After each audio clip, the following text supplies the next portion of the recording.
Hi my dear students, मैं आपका Ravi sir. चलिए देखिए, आज हम आपको सबसे पहले देखिए, कल हमने जो 12th की बायोलॉजी का लेक्चर आपको दिया था उसमें जनन एवं स्वास्थ्य का आपको सेकेंड लेक्चर क्या किया था, प्रोवाइड किया था। आज हम आपको उसी का थर्ड लेक्चर क्या कर रहे हैं, प्रोवाइड करने जा रहे हैं। आज का जो ये टॉपिक है जिसका नाम है जनसंख्या विस्फोट। जनसंख्या पॉपुलेशन एक्सप्लोशन क्या हुआ करता है और उस जनसंख्या विस्फोट का क्या कारण हुआ करता है, कौन से रीजन है जिसके कारण पॉपुलेशन बहुत तीव्र गति से इंक्रीज कर रही है, और उसके साथ साथ क्या हुआ करता है, दूसरा सबसे बड़ा कारण क्या हुआ करता है कि जो जनसंख्या विस्फोट है इसका क्या दुष्परिणाम हुआ करता है, ये चीज भी ध्यान दीजिएगा। तो सबसे बड़ी चीज क्या हुआ करती है, सबसे पहले हम यही जानेंगे कि जनसंख्या क्या होती है। और एक चीज मैं आपको यह भी बता दे रहा हूं कि ये जो लेक्चर है आपको एक तरीके से बेस प्रदान करता है। जैसे आपको स्टडी आपका जो सोशल स्टडी होता है, जिसको सामाजिक विज्ञान कहते हो, उसमें भी आपका क्या हुआ करता है, ये जनसंख्या विस्फोट से रिलेटिव ऐसे लिखने को आता है। और आपको अनदर प्लेसेस पे भी ऐसे लिखने के लिए भी, जैसे जनसंख्या विस्फोट से पूछा जाता है जैसे हिंदी वगैरह में, तो वहां पे भी आप इसको एक इससे टाइप समझ सकते हो। तो हम एक आपको शब्दावली प्रदान करने का भी प्रयास करेंगे यहाँ से, लेकिन जो हमारा थीम है, जो हमारा टारगेट है कि बायोलॉजी का शब्द हम यूज करें और उस चीज को एक्सप्लेन करें, तो वो हम आपको करेंगे। तो बहुत अच्छा सेशन होने वाला है आपके लिए। सबसे पहली चीज हम यही जानते हैं जनसंख्या क्या होती है। मेरी बात को एकदम एक एक बात को ऐसे ध्यान से सुनेंगे तो आपको सबसे एकदम विधिवत समझ में आएगी। और मैं बार बार कहता हूं, ज्यादा बड़ा आपका लेक्चर नहीं होता है, आप इस लेक्चर को 2 बार देखें तो पूरी बातें एकदम दिमाग में आपकी क्या हो जाती हैं, प्रवेश कर जाएंगी। तो सबसे पहले भैया इसमें यह ध्यान दीजिएगा कि जनसंख्या है क्या चीज।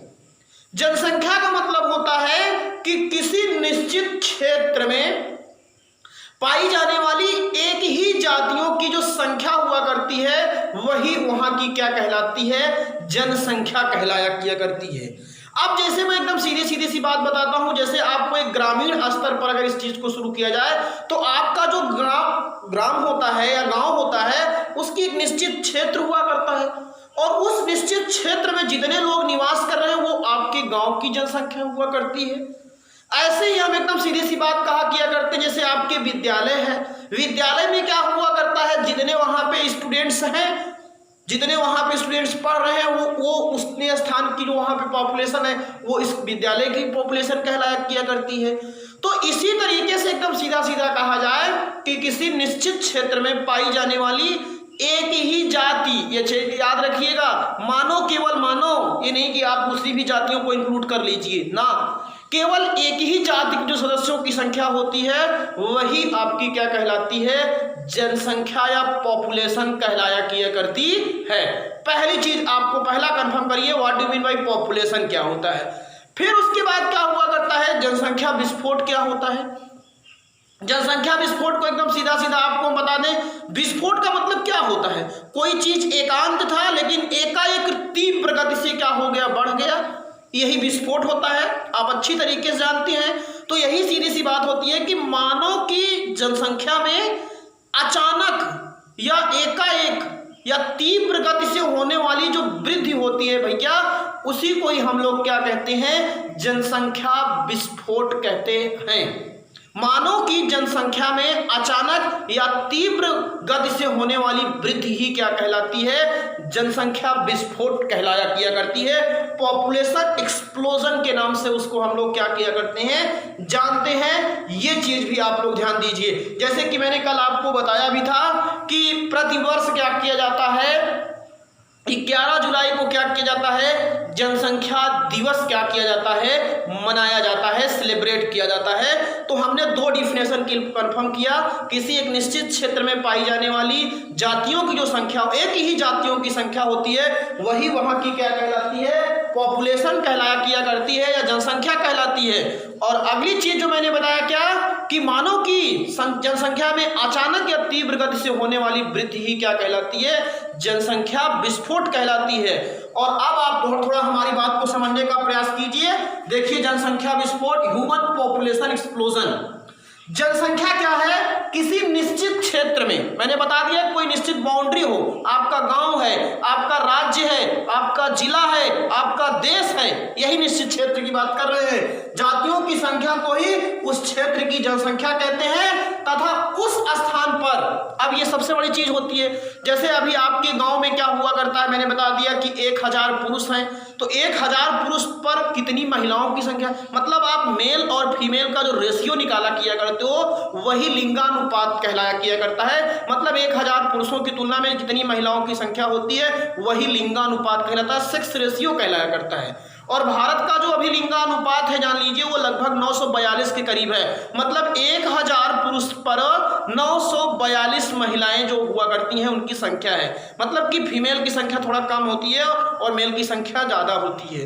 कहीं कहीं तो जान लीजिए रेशियो जो है वो 500-600 के करीब है, जैसे अरुणाचल वगैरह होता है वहाँ पे बहुत पॉपुलेशन क्या होती है, लिंगानुपात क्या होता है, कम होता है, पुरुषों की संख्या ज़्यादा होती है लेकिन महिलाओं की संख्या क्या होती है उसकी तुलना में बहुत कम होती है। ये भी चीज़ ध्यान दीजिएगा। अब मैं इसका एकदम शुरुआत से बेसिक ऐतिहासिक तौर से उठाता हूं कि जब हमारा देश आज़ाद हुआ तब हमारे देश की जनसंख्या क्या थी, और एक चीज़ ये भी बता दे रहे हैं कि प्रति 10 वर्ष बाद क्या किया जाता है, आपकी जो भारत की क्या हुआ करती है आबादी होती है उसका क्या किया जाता है, गणना किया जाता है, जिसे जनगणना के नाम से क्या किया करते हैं जानते हैं। ये चीज भी आप ध्यान दीजिए। तो कुछ चीजें आपको बता रहा हूं, ध्यान दीजिए। 1000 पुरुष पर महिलाओं की संख्या को ही लिंगानुपात कहते हैं, सेक्स रेशियो कहते हैं। मनुष्य की जनसंख्या में अचानक, जो मैंने बताया ये केवल मैं नोट्स प्रोवाइड करना चाहता हूं ताकि आप नोट्स लिख लें, बाकी तो ऐसे ही एक्सप्लेनेशन कर सकते हैं और ये थ्योरेटिकल चीज है। मानव की जनसंख्या में तीव्र गति से वृद्धि होना ही क्या कहलाता है, जनसंख्या विस्फोट कहलाता है।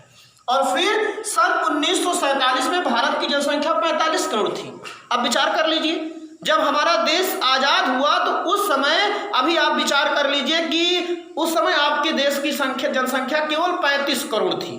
भारत जब आजाद हुआ तो आपकी जनसंख्या 35 करोड़ थी, लेकिन धीरे धीरे इसमें क्या हुआ, हर दशक जब जनगणना होती गई तो एकाएक इसमें क्या होता हुआ, वृद्धि बढ़ती गई। मतलब कि जनसंख्या वृद्धि दर हमेशा ग्रोथ करता गया। और अब यहाँ पर नतीजा क्या हुआ कि इसके पहले जो 2011 की जनगणना हुई थी, उस 2011 की जनगणना के अनुसार 121 करोड़ हो चुकी है। अब आप बताइए कि अभी 100 साल भी नहीं व्यतीत किए हैं और जनसंख्या आपकी अरबों में पहुंच चुकी है, और अभी आप कहा जाए तो 130 के करोड़ है। और ये भी सर्वे बताया जा रहा है कि 2050 तक भारत की जो जनसंख्या है वो लगभग 160 करोड़ हो जाएगी। ये भी ध्यान दीजिए। और एक सबसे बड़ी चीज, रहस्य वाली चीज जो होती है कि आप जैसे जानते हो कि विश्व में सबसे अधिक जनसंख्या जो है वो चाइना की है, और चाइना के बाद जो हुआ करता है वो आपका क्या हुआ करता है, दूसरी जनसंख्या के बारे में जो विश्व में सबसे ज्यादा जनसंख्या पाई जाती है वो भारत में पाई जाती है। ये चीज बहुत नोटिस करने वाली है, पूरे विश्व में सबसे ज्यादा। और ये भी है कि 2050 तक अगर ऐसे ग्रोथ होती है, चाइना ने तो कंट्रोल कर लिया है लेकिन भारत ने इस पे कंट्रोल करने का भी ज्यादा कोई प्रयास नहीं किया है, ये भी जान लीजिएगा। तो आने वाले समय में क्या होगा, अगर ऐसे ये पॉपुलेशन इंक्रीज करती गई तो आप जान लीजिए चाइना को भी छोड़ करके आप, कहने का मतलब नंबर 1 पर आने वाले हैं। भारत की पॉपुलेशन इतनी तीव्र गति से क्या कर रही है, वृद्धि कर रही है। ये चीज समझिए, हमारी बात को समझने का प्रयास कीजिए। तो अगली चीज एक बात तो और बता रहा हूं कि अगर हम पूरे विश्व की बात करें तो विश्व का जो पूरा भौगोलिक स्तर है उसमें जान लीजिए भारत का 17वां स्थान है। मतलब कि आप पूरे भौगोलिक जो क्षेत्र है, जो जमीन का भूभाग का भाग है, उस पर आप 2% केवल है, 2.4%। लेकिन आप विचार कर लीजिए कि आपकी पॉपुलेशन पूरे विश्व में क्या है, आप दूसरे स्थान पे। भौगोलिक क्षेत्र में तो आप 17वें स्थान पे हैं, विचार करिएगा। लेकिन अगर आप कहा जाए कि आप पॉपुलेशन में, तो पॉपुलेशन में भारत का नंबर दूसरा है। ये आपकी जनसंख्या का विस्फोट का आपको एक्सप्लेनेशन मैंने आपको समझा दिया, तो यहां से ये समझिए। फिर आगे 11 मई, आज की बात में, 11 मई 2000 को ही 100 करोड़ मतलब भारत की जनसंख्या हो चुकी थी, जान लीजिएगा। और 11 मई 2000 के बाद आज आप सोच लीजिए कि अगर 11 मई 2000 में ही जब 100 करोड़ हो गई है तो आप 20 साल में सोच लीजिए आप 35 करोड़, कहने का मतलब आप बढ़ चुके हैं। फिर क्या कह रहा है, 2011 की जनगणना के अनुसार, ये बहुत इंपॉर्टेंट डाटा है, इस चीज को ध्यान दीजिएगा। 2011 की जनगणना के अनुसार जब किया गया 2011 में, तो अगली तो आपकी होगी ही, जानते हो 10 वर्ष बाद, तो ये क्या हुआ, प्रति मिनट भारत में, ये चीज आप विचार करिए कितनी अच्छी संख्या है। 2011 की जनगणना के अनुसार भारत में प्रति मिनट क्या हुआ करता है, 11 शिशुओं का क्या होता है, जन्म होता है। अभी आप विचार करो कि कितनी पॉपुलेशन हमारी इंक्रीज कर रही है। 1 मिनट में 51 शिशु, जान लीजिए, केवल भारत में ही जन्म लिया करते हैं। ये मैं बता रहा हूं। अब आप सोच लीजिए कितनी तीव्र गति से क्या हो रहा है, जनसंख्या में वृद्धि हो रही है। और आगे आपको और एक मैंने डाटा देने का प्रयास किया, बहुत कहने का मतलब आपको एक जो नोट्स प्रोवाइड करना चाहिए वो चीज मैं आपको दे रहा हूं। सन 1600 में विश्व की आबादी 50 करोड़ थी। अब आप सोच लीजिए, जब 16वीं शताब्दी थी तो उस समय क्या हुआ, भारत पूरे विश्व की आबादी 50 करोड़ थी, जबकि सन 2018 में ये हो गई 7.6 अरब। जान लीजिए, ये आपकी डाटाज है, इस चीज को भी आप ध्यान दीजिए। और अब उसके बाद मैं आपको जो सबसे बड़ी चीज बता रहा हूं, यद्यपि आप जानते हो कि प्रकृति का एक नियम होता है। प्रकृति क्या किया करती है, अगर इस पृथ्वी पर जीवधारियों की जो जन्म है उसको उत्पन्न होता है जीवधारी, तो उन जीवधारियों की संख्या को कंट्रोल करने के लिए वह विभिन्न प्रकार की प्राकृतिक आपदाएं, जैसे महामारी रोग होता है, तो महामारी रोग होता है तो अधिक से अधिक संख्या में लोगों की मृत्यु हो जाती है। बाढ़ आया किया करती है जिसके कारण लोगों की मृत्यु हो जाती है। भूकंप आया करता है उसके कारण लोगों की मृत्यु हो जाया किया करती है। तो प्रकृति ने भी क्या कर रखा है, इस पृथ्वी पर जीवों की संख्या को संतुलित करने के लिए उसने एक नियम बना रखा है। लेकिन मनुष्य क्या है भाई, इन सभी प्राकृतिक आपदाओं से निपटने का उसने उपाय कर लिया। और जब इन विभिन्न प्रकार की वो जैसे महामारी है, भूकंप है, बाढ़ है, सूखा है, इन सभी चीजों से वो निपटने के लिए क्या किया, उसने उपाय कर लिया है। तो जो प्रकृति का नियम था उसका विरोध हो रहा है। इसी कारण क्या हो रहा है, मनुष्य की जनसंख्या में वृद्धि हो रही है। अभी जैसे आप जंगल में देखते हो, जंगल में हिरन जो होता है उसको शेर खाता है, ये प्रकृति का नियम है। अगर शेर को हटा दिया जाए तो पूरे जंगल में हिरन की संख्या बढ़ जाए। जंगल में घास होती है तो उसको खाने के लिए आपके जो शाकाहारी जानवर जैसे हिरन होता है वो खाता है, ताकि नहीं तो पूरे जंगल में घास ही उग जाए, जान लीजिए। तो ये प्रकृति ने नियम बना रखा है कि अगर एक जीवधारी उत्पन्न होता है तो उसके नष्ट होने का भी कारण उसने बना रखा है। लेकिन मनुष्य क्या किया है, उसने विभिन्न प्रकार की प्राकृतिक आपदाओं से निपटने का उपाय कर लिया है। रोगों से लड़ने के लिए उपाय कर लिया है, भूख से बचने के लिए उपाय कर लिया है, महामारी से बचने का उपाय कर लिया है, टीके वैक्सीन बना करके। तो इस तरीके से उसने प्राकृतिक संतुलन को बिगाड़ दिया है, और जिसके कारण मनुष्य की जनसंख्या क्या हो रही है, बहुत तीव्र गति से क्या हो रही है, वृद्धि हो रही है। और इसका बहुत बड़ा दुष्परिणाम भी है। और इसके कारण क्या क्या है वो चीज आप बहुत अच्छे समझिए। मनुष्य की जनसंख्या वृद्धि का सबसे पहला कारण होता है निम्न सामाजिक स्तर। भारत की मैं बात कर रहा हूं। भारत में आज भी बहुत ऐसे समाज के लोग हैं जहां के लोगों की ये सोच है, ये विचार होती है, ये धारणा होती है कि अगर हमारे परिवार में ज्यादा बच्चे होंगे तो हमारे परिवार का भरण पोषण सही तरीके से होगा।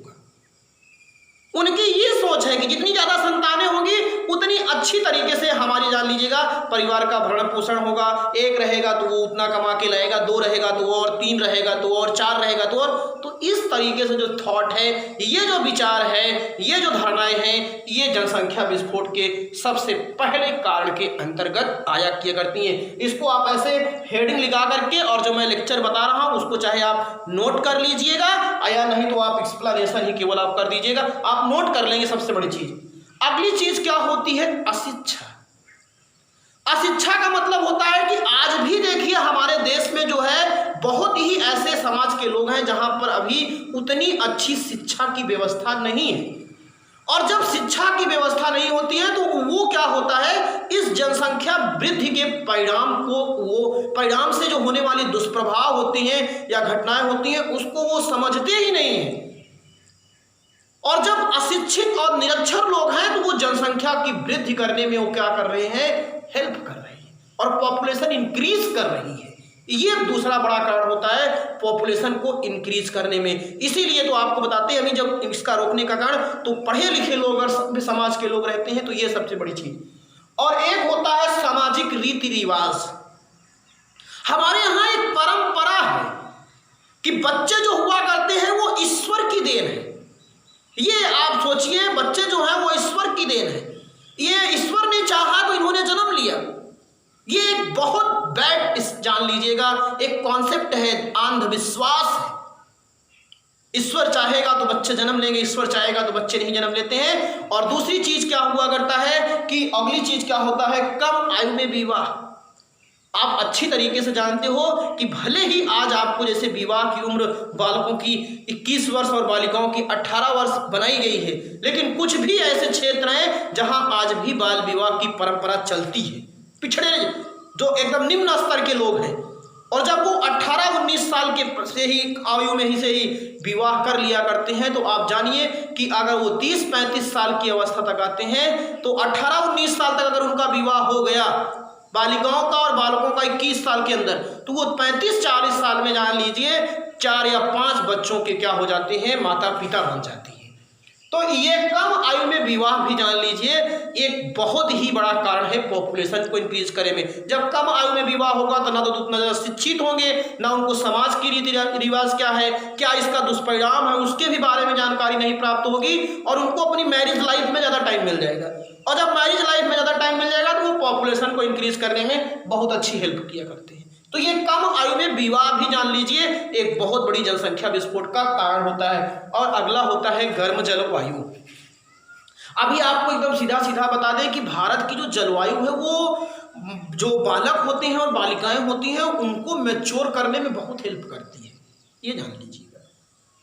वो बहुत जल्दी क्या हो जाते हैं, मैच्योर मतलब वयस्क हो जाया किए करते हैं, और जब वो वयस्क हो जाते हैं तो फिर वो संतान को जन्म करने में सक्षम हो जाते हैं, और जिसके कारण पॉपुलेशन इंक्रीज करने में बहुत तीव्रता बढ़ती है। जान लीजिए अभी जो ठंडे इलाके के क्षेत्र हैं वहां पे, अभी जैसे आपको मैं एकदम सीधा उदाहरण बताता हूं, 2 बच्चे जन्म लें एकदम एक साथ लें, एक को ठंडे इलाके में रखिए और एक को भारत में रखिए, अगर आप दोनों को 20 साल बाद बुलाइएगा तो आप दोनों में चेंजेस देखेंगे, तो उसका डेवलपमेंट बॉडी का कम रहेगा, लेकिन इधर आपको ज्यादा देखने को मिलता है। तो हमारी जलवायु भी एक ऐसी है कि जो इस चीज में हेल्प कर रही है भारत की, जान लीजिएगा, मैच्योरिटी लाने में, जान लीजिए। और अगला होता है पुत्र का महत्व। ये तो हमारे यहाँ आज से नहीं बहुत पुरानी परंपरा है कि ये क्या बताया जाता है कि पुत्र ही हमारे वंश को चलाते हैं, पुत्र ही रहेगा तो पिता को क्या होगा, उसकी मृत्यु के बाद उसको अर्पण जो हुआ करता है केवल पुत्र का ही अधिकार है, पुत्रियों को नहीं है। यह धार्मिक अंधविश्वास है, जान लीजिएगा। और जब पुत्र का महत्व है तो जब पुत्रियां जन्म लेती हैं तो उसी पुत्र की तलाश में कि अगली बार पुत्र होगा, अगली बार, ऐसे फिर 1, 2, 3, 4 संतानों की जन्म होती जाती है। और पुत्र की इच्छा के कामना है तो लोग जनसंख्या वृद्धि में सहायता कर रहे हैं। और अगला होता है मृत्यु दर में कमी।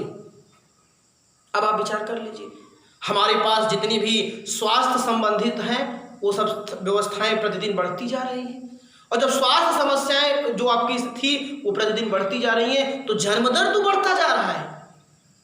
बच्चों का जो डेवलपमेंट है या जो बच्चे जन्म लिया करते हैं उसका तो प्रक्रिया बढ़ती जा रही है, लेकिन हमने विभिन्न प्रकार के टीके, वैक्सीन, अस्पताल, ट्रॉमा सेंटर ये सब बना रखे हैं, और जिसके कारण हम लोगों को मृत्यु होने ही नहीं दे रहे। तो जन्म दर में तो वृद्धि हो रही है लेकिन मृत्यु दर में कमी हो जा रही है, और इसके कारण क्या हुआ करता है, आप जान लीजिए पॉपुलेशन इंक्रीज कर रहा है। तो ये सब बहुत इंपॉर्टेंट फैक्ट है जिसके कारण जान लीजिए जनसंख्या विस्फोट हो रही है, और जनसंख्या विस्फोट का ये सब कारण है, ये भी आप जान लीजिए। और अब ये जब इसको आप ऐसे पूरा लिख लेंगे जनसंख्या वृद्धि के कारण, एक हेडिंग लगाइएगा, एक 2 लाइन सब में एक्सप्लेनेशन कर लीजिएगा, बस बहुत है। और फिर मैंने बताया जनसंख्या वृद्धि से दुष्परिणाम। इंटरमीडिएट लेवल पे बच्चे इतना समझदार हो जाते हैं कि जो मैं लेक्चर दे रहा हूं उसको वो नोट कर सकते हैं, और ये कोई बड़ी बात नहीं है। अब सबसे बड़ी चीज पहला है शिक्षा एवं व्यवसाय की समस्या। आज आप अच्छे तरीके से देख रहे हो कि भारत की पॉपुलेशन इतनी इंक्रीज कर गई है कि सही तरीके से बच्चों के अध्ययन के लिए विद्यालय नहीं है, अच्छी क्वालिटी की विद्यालय नहीं है। वो विद्यालय अगर है भी तो वहाँ खेल का मैदान नहीं है, वहाँ पर क्या हुआ करता है, फर्नीचर्स नहीं है, विभिन्न प्रकार की टीचर्स नहीं है। इतनी ज़्यादा जान लीजिए पॉपुलेशन इंक्रीज कर गई, सही तरीके से बच्चों को एजुकेशन दिया जा नहीं पा रहा है। तो इस तरीके से अब आप सोच लीजिए पॉपुलेशन इंक्रीज करने का मतलब, मैंने बताया था एक उदाहरण देकर के आपको कि अगर किसी के परिवार में जान लीजिए 4 या 5 बच्चे हैं तो कितने भी ज़्यादा बेस्ड माता पिता होंगे तो उसमें सब बच्चों को एक बराबर जान लीजिए एजुकेशन नहीं दे पाएंगे, और अगर वही 2 बच्चे होंगे तो उनको बराबर मात्रा में एजुकेशन दिया जा सकता है, अच्छे कॉलेज में उनको पढ़ाया जा सकता है, बजट के अनुसार उनको दिया जा सकता है एजुकेशन। तो ये बड़ी चीज शिक्षा जान लीजिए सबसे बड़ी चीज हो रही है। दूसरी चीज व्यवसाय की समस्या। आज आप देखते हो कि बेरोजगारी किस स्तर पर बढ़ती जा रही है। विभिन्न प्रकार की प्रतियोगी परीक्षाओं में भर्तियां कितनी रहा किया करती हैं, 1,000 आपके 100 गुना फॉर्म पड़ रहे हैं। तो ये क्या हो रही है? बेरोजगार लोगों की संख्या बढ़ती जा रही है। किसके कारण? पॉपुलेशन इंक्रीज करने के कारण। और अगर वहीं केवल एक छोटा सा विचार किया गया होता कि जनसंख्या पर नियंत्रण किया गया होता तो समाज में अच्छे लोग होते, शिक्षित लोग होते, तो आज हमारे समाज में व्यवसाय की और शिक्षा की जो समस्या है वो नहीं उत्पन्न होती। दूसरा बड़ा कारण स्वास्थ्य एवं चिकित्सा की समस्या। अब आप फिर यही देख लीजिए अच्छी तरीके से, पॉपुलेशन इंक्रीज होने के कारण क्या हुआ करती है। मैंने बताया चाइना के बाद आपका दूसरा नंबर है पूरे विश्व में, और लेकिन उस लेवल पर जितनी आपके यहाँ स्वास्थ्य, कहने का मतलब क्या होता है, जितनी पॉपुलेशन है उतनी अच्छे लेवल की आपके यहाँ स्वास्थ्य की व्यवस्थाएं नहीं है। अभी देखिए प्रत्येक जिला स्तर पर ही क्या हुआ करता है, कुछ कुछ तो ऐसे जिला है कि जहां पे मेडिकल कॉलेज ही नहीं है, ये जान लीजिएगा। जिसके कारण क्या हुआ करता है, सही समय पर लोगों को ना तो विभिन्न प्रकार के रोगों से ग्रसित हो रहे हैं, तो ना तो उनके रोगों का इलाज किया जा रहा है, ना उनके स्वास्थ्य के बारे में जानकारी की जा रही है। ये पॉपुलेशन इंक्रीज होने के कारण, ये सबसे बड़ी चीज है। कमियां हैं जान लीजिए पॉपुलेशन के कारण। और भोज्य पदार्थों की कमी। अब आप विचार कर लीजिए कि अगर पॉपुलेशन इंक्रीज कर रही तो क्या जमीन भी इंक्रीज करेगी, पैदावार भी। तो पता नहीं कितने ऐसे परिवार के लोग हैं जो प्रतिदिन जान लीजिए सड़कों पर, फुटपाथ पर लेट रहे हैं, सो रहे हैं, और अगर वो दिन भर काम ना करें तो शाम को उनको भोजन नहीं मिले। अगर इस स्थिति को आप विचार कीजिए तो आपकी रूह और आत्मा कांप जाती है। जिनके परिवार में ऐसे मेंबर्स हैं कि जहां पर भोजन प्रतिदिन अगर नहीं मिल रहा है, भोजन की प्रतिदिन व्यवस्था करनी होती है सुबह, तो वो भोजन के अलावा और सब बारे में कहां से सोच सकते हैं। पढ़ाई क्या चीज होती है, शिक्षा क्या होती है, तो स्वप्न में देखते हैं। घर क्या होता है, परिवार क्या होता है, सुख क्या होता है, ये सब उनसे मतलब ही नहीं है। विद्यालय तो देखा ही नहीं उनके बच्चों ने कभी। तो ये हमारे समाज की एक बहुत ही दयनीय स्थिति है जान लीजिए। इसीलिए आपको बता रहा हूं कि आप अपने बारे में सोचो कि आप कितने अच्छे हो, आपको सब कुछ सुविधाएं मिल रही हैं, लेकिन तब भी उन सुविधाओं का आप महत्व तो नहीं समझ पा रहे हैं। और जिस दिन उन सुविधाओं का महत्व कभी उस बच्चों से मिलिए और जानिए और उनके दुख दर्द को आप समझे, तो आपको हो सकता है कि आपकी आत्मा पिघल जाए और आप अच्छे लाइन पे आ जाए। और अगली चीज है गरीबी एवं निर्धनता। ये तो आप जानते ही हो, अगर पॉपुलेशन इंक्रीज करती जाएगी तो जो पढ़े लिखे शिक्षित लोग होंगे वही ही क्या हो पाएंगे, बेरोजगार को व्यवसाय कर पाएंगे, और फिर आपके देश में गरीब और निर्धन लोगों की संख्या क्या होती जाएगी, वृद्धि करती जाएगी।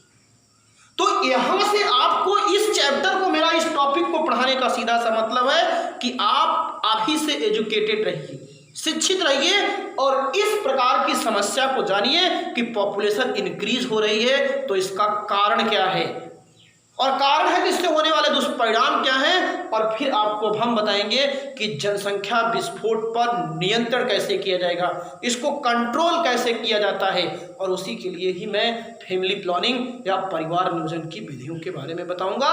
तो आई होप ये पूरा एक लेक्चर आपको समझ में आया होगा। इसको आप बढ़िया तरीके से सुनिए और इसकी हेडिंग लिख करके आप जो एक्सप्लेनेशन किया हो उसको आप समझ लीजिए, तो आपको एकदम विधिवत तरीके से जनसंख्या विस्फोट के बारे में जो भी मुझसे बन चुका है मैंने आपको समझाने का प्रयास किया। थैंक यू, धन्यवाद।